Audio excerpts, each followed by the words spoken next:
30 years after leaving for the NBA, Chris Mullin is back in Queens with hopes of bringing St. John's back to its glory of the mid-'80s. It was all smiles today at Carnesecca Arena, and our Michelle Yu was there to take it all in. Wow. It's great to be home. In front of a sea of media, Red Storm fans, and alumni, Chris Mullin was introduced as the 20th men's head basketball coach here in Queens. And afterwards, I caught up with the St. John's legend, and he discussed his emotional day coming full circle. It's surreal. The circle of life, you know, it happened right in front of your eyes. And it's a dream come true, really. And here to have Coach sitting next to me, all the ex-players, and it just was an incredible day. I look at it as a tremendous opportunity in a lot of different areas, and also a big responsibility. What is your immediate vision for this team as you take over? I want to play an up-tempo style offensively, defensively be really aggressive,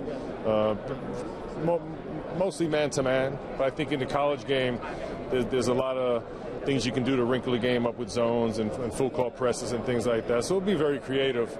I think the three-point shot is huge. Defending it and making it. I want to be really unselfish. I'd rather pass than dribble.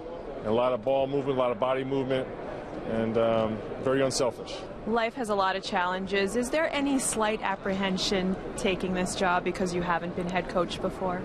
I think that's one of the challenges, you know, and one of the challenges I accept.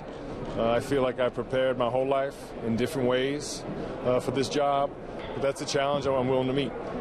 How important is New York recruiting to you? Very important.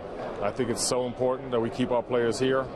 You know, I want the players that want to play in the big lights and the big games in the Garden, and take this program, take St. John's University to new heights. Joining me now to talk more on a historic day here at St. John's is our college basketball analyst, Vin Parisi. And Vin, I had asked Chris Mullin this before, the apprehension of being a first-time head coach. Is there any challenges for him being here? Yeah, he obviously has to get used to it. He even admitted that.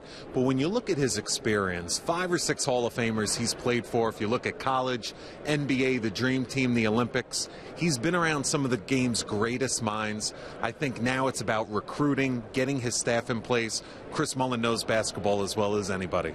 The buzz is definitely back in Red Stormland. From a Big East perspective, Michelle, I think Villanova, Georgetown, these teams atop the league, they will be right there and battle them on every single recruit. He's hired one of the best recruiters in the country, and the name and buzz and recognition is back. Vin, thank you so much as always. Thanks so much. All right, back to you.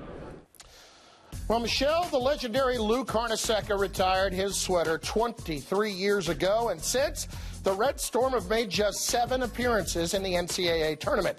Of the 5 coaches since Carnesecca retired, only 2 had winning records, and overall, St. John's, believe it or not, just 6 games over 500 during those 23 seasons.